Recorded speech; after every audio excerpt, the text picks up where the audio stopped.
Obesitas menjadi masalah kesehatan di dunia saat ini.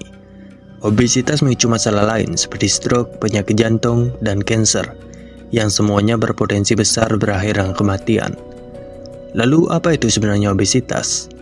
Obesitas merupakan akumulasi lemak abnormal atau berlebihan yang menimbulkan risiko bagi kesehatan. Apakah kita bisa bilang bahwa orang gemuk sudah pasti obesitas? Tentu tidak. Salah satu indikator untuk mengukur seseorang mengalami obesitas atau cuma gemuk aja adalah indikator BMI. Ide dari indikator BMI adalah membagi berat badan seseorang dengan tinggi orang tersebut dalam satuan meter kuadrat. Dan berikut merupakan klasifikasinya.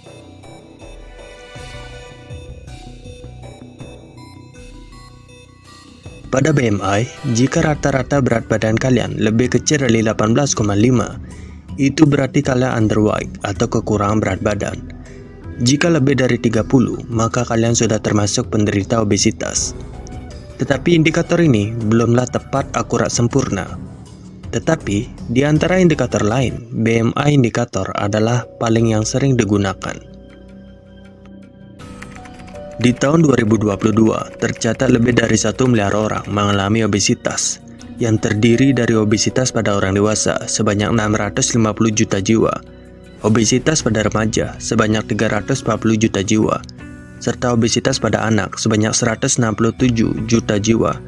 Yang angka obesitas tertinggi sering terjadi pada negara maju macam Amerika dan Saudi Arabia. Dan total kematian akibat obesitas ataupun akibat penyakit komplikasinya tercatat sebanyak 5 juta jiwa di tahun 2019. Selisih ini cukup menyamai angka kematian akibat COVID-19, yakni sebanyak 6 juta jiwa. Dan ironisnya adalah, obesitas merupakan nomor 4 penyebab kematian tertinggi akibat masalah kesehatan di dunia setelah merokok.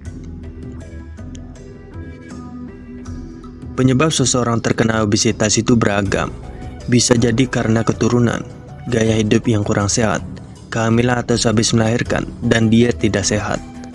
Tetapi, penyebab umumnya adalah gaya hidup. Apalagi sewaktu pandemi kemarin yang mengharuskan kita untuk stay at home, yang mungkin menyebabkan pola hidup kita menjadi tidak teratur. Jadi kurang bergerak, tekanan atau stres yang ujung-ujungnya kita akan berpaling ke makanan. Kita akan lebih banyak makan, lebih banyak istirahat, dan terus mengulang siklus ini setiap hari. Sejenak mungkin kita beranggapan bahwa terlalu banyak makan daging atau kolesterol atau lemak bisa menyebabkan kita terkena obesitas. Dan anggapan itu tidaklah sepenuhnya benar. Justru makanan yang banyak mengandung gula lah yang menyebabkan kita mudah terkena obesitas. And so eating more bread, more rice, more potatoes, for example, because they're very low fat, and eating less dairy, less meat, low fat dairy, that kind of thing. That was the standard advice for so many years, and I think that is the most likely culprit as to why people have gained weight. Ketika kita makan gula, tubuh kita akan menjadikannya sebagai glukosa. Jumlah glukosa yang cukup akan menjadi energi buat tubuh kita. Tapi jika jumlah glukosanya terlalu banyak atau jumlah gula yang masuk di tubuh kita kebanyakan, maka tubuh kita akan memproduksi hormon bernama insulin. Tugas hormon insulin adalah merubah glukosa yang kebanyakan ini menjadi lemak. Tubuh kita akan memakai lemak ini menjadi energi jikalau dibutuhkan. Carbohydrates get turned into glycogen, which are chains of glucose in the liver, is basically a storage form of sugar. And when you have too much of that, then your liver produces lipids, and it basically stores fat. Yang buruk dari gula adalah bisa membuat kita menjadi adiktif atau kecanduan, selayaknya nikotin dalam rokok. Ketika kita mengonsumsi gula, tubuh kita menghasilkan hormon dopamin yang merupakan hormon yang berperan dalam memberikan kesenangan dan kegembiraan, yang justru membuat kita kecanduan dan keterusan mengonsumsi makanan manis, yang ujung-ujungnya akan membuat tubuh kita memproduksi glukosa lebih banyak lagi, yang nantinya akan dirubah oleh insulin menjadi lemak lagi. Ketika lemak di tubuh kita sudah banyak dan aktivitas yang kita lakukan tidak cukup untuk membakar kalori ini menjadi energi, maka kita akan mengalami kelebihan berat badan.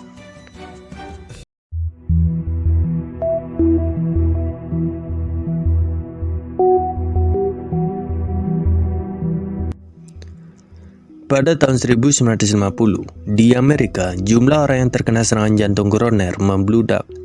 Dan para saintis saat itu mencoba mencari tahu penyebab fenomena ini dengan meneliti kandungan pada makanan seperti kolesterol, gula, kalori berlebih, asam amino, lemak, karbohidrat, vitamin, dan mineral dalam mempengaruhi risiko penyakit jantung koroner ini.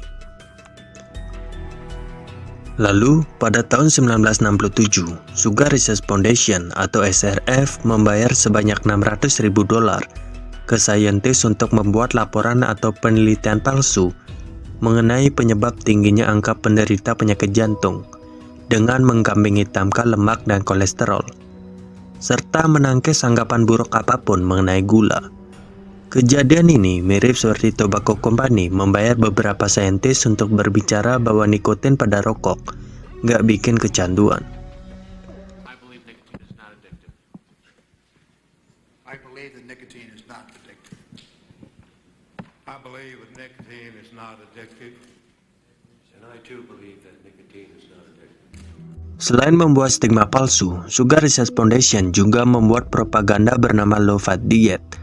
Idenya adalah mendorong masyarakat mengonsumsi produk mereka yang rendah lemak tapi tinggi gulanya, serta mendogma masyarakat agar percaya bahwa gula bukanlah penyebab obesitas serta penyakit jantung. Untuk lebih lengkapnya, gimana SRF atau Sugar Research Foundation ini membuat agenda sesat mereka, kalian bisa baca jurnalnya langsung. Linknya ada di deskripsi. Maksimal jumlah konsumsi gula pada orang dewasa adalah 36 gram. Dan apa lo tahu berapa jumlah gula di minuman berkarbonasi atau soft drink?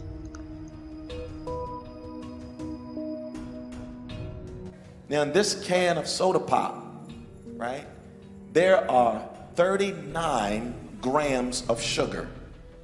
39 grams of sugar in one can of soda.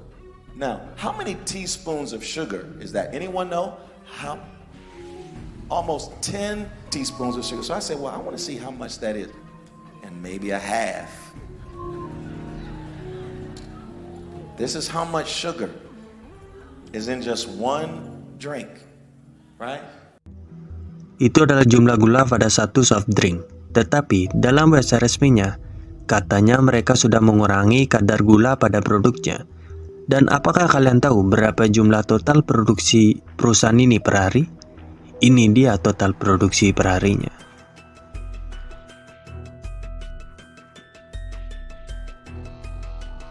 Perusahaan seperti ini sangatlah pintar dalam mempromosikan produk mereka. Bahkan salah satu caranya melalui event olahraga. Dengan banyak atlet yang dibayar untuk meminum produk ini, tentunya banyak orang percaya bahwa produk ini seakan-akan sehat.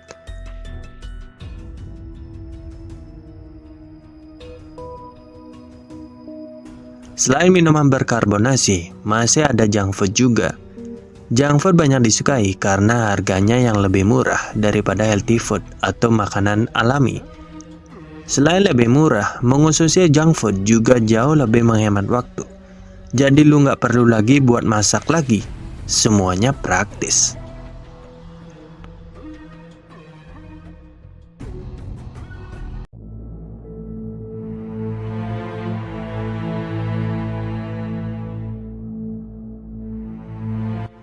Jika negara maju masalahnya adalah obesitas, maka di negara berkembang masalahnya adalah stunting. Stunting adalah gangguan pertumbuhan yang disebabkan oleh masalah kurang gizi dan umumnya terjadi pada anak-anak.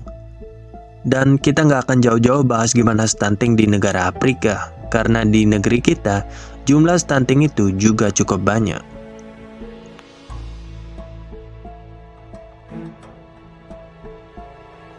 Prevalensi jumlah stunting di Indonesia saat ini mencapai 24,4%, atau 4,5 juta anak Indonesia mengalami stunting dari total 85 juta anak di Indonesia.